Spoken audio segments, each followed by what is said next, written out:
പുരാവസ്തു തട്ടിപ്പ് കേസിൽ KPCC പ്രസിഡന്റ് കെ സുധാകരനെ രണ്ടാം പ്രതിയാക്കി കുറ്റപത്രം സമർപ്പിച്ചു.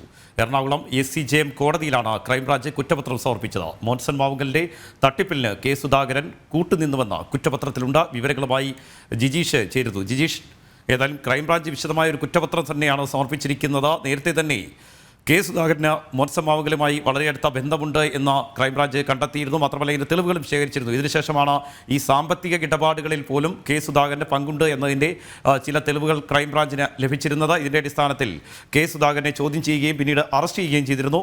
ഹൈക്കോടതി മുൻകൂർ ജാമ്യം നൽകിയതുകൊണ്ട് അറസ്റ്റ് ചെയ്ത് ജാമ്യത്തിൽ വിടുകയായിരുന്നു. ഇപ്പോൾ ഏതായാലും കുറ്റപത്രം സമർപ്പിച്ചിരിക്കുന്നു. രണ്ടാം പ്രതിയാക്കിയാണ് ചേർത്തിരിക്കുന്നത്. എന്തൊക്കെയാണ് വിശദാംശങ്ങൾ?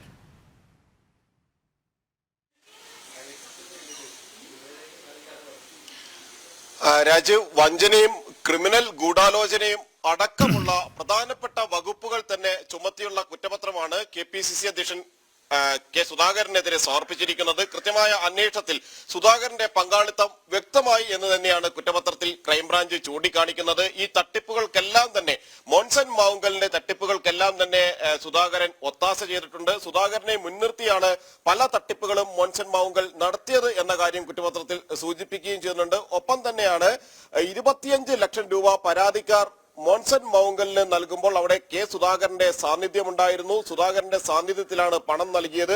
മാത്രമല്ല 25 ലക്ഷം രൂപ തങ്ങൾ നൽകിയതിൽ അപ്പോൾ തന്നെ 10 ലക്ഷം രൂപ മോൻസൺ മാവുങ്കൽ കെ സുധാകരന് കൈമാറുന്നത് കണ്ടുവെന്നും സാക്ഷിമൊഴികളുണ്ട്. പ്രധാനമായും സുധാകരന്റെ തന്നെ മുമ്പ് ഇതുമായി ബന്ധപ്പെട്ട് മോൻസൺ മാവുങ്കലിന്റെ ജീവനക്കാരായിരുന്ന ആളുകൾ തന്നെയാണ് നിർണായകമായ ഈ മൊഴികൾ നൽകിയിരിക്കുന്നത്. ഇതിന്റെ എല്ലാം അടിസ്ഥാനത്തിലായിരുന്നു ക്രൈംബ്രാഞ്ച് അന്വേഷണം മുന്നോട്ട് പോയതും പല ഘട്ടങ്ങളിലായി കെ സുധാകരനെ ചോദ്യം ചെയ്യാൻ വിളിപ്പിക്കുകയും ചെയ്തത്. കഴിഞ്ഞ ജൂണിൽ മണിക്കൂറുകൾ നീണ്ട ചോദ്യം ചെയ്യലിന് ശേഷമായിരുന്നു സുധാകരന്റെ അറസ്റ്റ് രേഖപ്പെടുത്തിയത്. ഹൈക്കോടതിയിൽ നിന്ന് മുൻകൂർ ജാമ്യം നേടിയത് കൊണ്ട് തന്നെ റിമാൻഡിലേക്ക് പോയില്ല, പകരം മുൻകൂർ ജാമ്യം നൽകി വിട്ടയക്കുകയായിരുന്നു. എന്നാൽ വിശദമായ ചോദ്യം ചെയ്യലിന് ശേഷവും ക്രൈംബ്രാഞ്ച് വ്യക്തമാക്കിയത് സുധാകരന് പ്രധാനപ്പെട്ട ഒരു പങ്കാളിത്തം തന്നെയാണ് ഈ കേസുമായി ബന്ധപ്പെട്ട് ഉള്ളത് എന്ന് തന്നെയായിരുന്നു. മാത്രമല്ല ഈ മോൻസൺ മാവുങ്കൽ ഈ ഡോക്ടർ എന്ന നിലയിലായിരുന്നു പല ആളുകളെയും പരിചയപ്പെടുത്തിയത്. എന്നാൽ മോൻസൺ മാവുങ്കൽ ഒരു ഡോക്ടറിലെന്നും വ്യാജ ഡോക്ടർ ചമയുകയാണ് എന്ന കാര്യം സുധാകരന് അറിയാമെന്ന് ക്രൈംബ്രാഞ്ച് ചൂണ്ടിക്കാണിക്കുന്നു.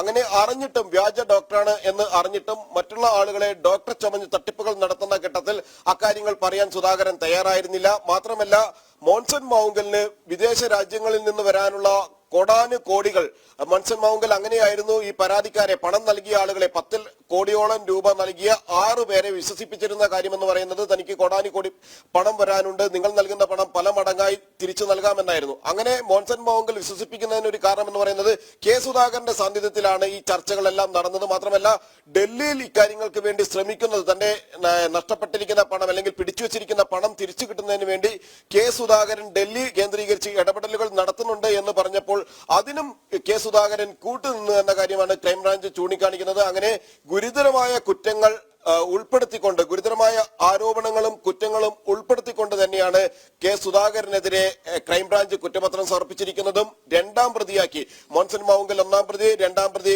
കെ സുധാകരൻ, മൂന്നാം പ്രതി എബിൻ, ഈ 3 ആളുകളും, അതായത് സുധാകരന്റെ ഏറ്റവും അടുപ്പമുള്ള ആളുകളിൽ ഒരാളാണ് എബിൻ. ഈ യൂത്ത് കോൺഗ്രസിന്റെ നേതാവാണ്. സുധാകരന്റെ മനസാക്ഷി സൂക്ഷിപ്പുകാരനായി എല്ലാ ഘട്ടങ്ങളിലും കൂടെ ഉണ്ടായിരുന്നു. ചികിത്സയുമായി ബന്ധപ്പെട്ട് വരുന്ന ഘട്ടങ്ങളിലും ഇയാൾ കൂടെ ഉണ്ടായിരുന്നു.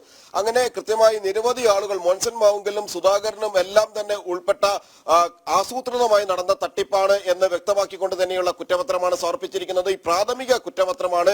ഈ കൂടുതൽ വിശദമായ അന്വേഷണത്തിന് ശേഷം മറ്റു പ്രതികളെ കൂടി ഉൾപ്പെടുത്തിയുള്ള കുറ്റപത്രം എറണാകുളം SCJM കോടതിയിൽ സമർപ്പിക്കും. കാരണം ഈ കേസിൽ നേരത്തെ മുൻ DIG ആയ S സുരേന്ദ്രനെ ചോദ്യം ചെയ്തിരുന്നു, അറസ്റ്റ് രേഖപ്പെടുത്തി വിട്ടയച്ചിരുന്നു. IG ലക്ഷ്മണനെ ചോദ്യം ചെയ്തിരുന്നു, അറസ്റ്റ് രേഖപ്പെടുത്തി വിട്ടിരുന്നു. ഒപ്പം തന്നെ ഈ കേസുമായി ബന്ധമുള്ള നിരവധി ആളുകളെ ക്രൈംബ്രാഞ്ച് വിവിധ ഘട്ടങ്ങളിലായി ചോദ്യം ചെയ്യുകയും ചെയ്തു. അതിന്റെ തുടർച്ചയായിട്ട് തന്നെയാണ് കെ സുധാകരനെ ഇപ്പോൾ കുറ്റപത്രത്തിൽ ഉൾപ്പെടുത്തിയിരിക്കുന്നത്. സ്വാഭാവികമായും കോൺഗ്രസിനെ സംബന്ധിച്ചിടത്തോളം വലിയ തിരിച്ചടിയാണ് ഈ ഘട്ടത്തിൽ ഇലക്ഷൻ സമയത്ത് സുധാകരനെ കൃത്യമായ തെളിവുകളുടെ അടിസ്ഥാനത്തിൽ കുറ്റപത്രം സമർപ്പിച്ച് ക്രൈംബ്രാഞ്ച് നൽകിയിരിക്കുന്നത്. തീർച്ചയായും കോൺഗ്രസിന് വലിയ തിരിച്ചടി തന്നെയാണ്. പ്രത്യേകിച്ച് ലോക്സഭാ തെരഞ്ഞെടുപ്പ് അടുത്തിരിക്കെ പുരാവസ്തു തട്ടിപ്പ് കേസിൽ കെ സുധാകരനെ രണ്ടാം പ്രതിയാക്കിയാണ് ക്രൈംബ്രാഞ്ച് കുറ്റപത്രം സമർപ്പിച്ചിരിക്കുന്നത്. രാഷ്ട്രീയ പ്രേരിതമാണ് ഈ കേസെന്ന് പ്രതിപക്ഷം പറയുമ്പോഴും കാര്യങ്ങൾ അങ്ങനെയല്ല. ചില തെളിവുകളൊക്കെ ക്രൈംബ്രാഞ്ചിന് കെ സുധാകരനെതിരെ ലഭിച്ചിരുന്നു. വിശദാംശങ്ങളാണ് ജിജീഷ് കൊച്ചിയിൽ നിന്ന് നൽകിയത്.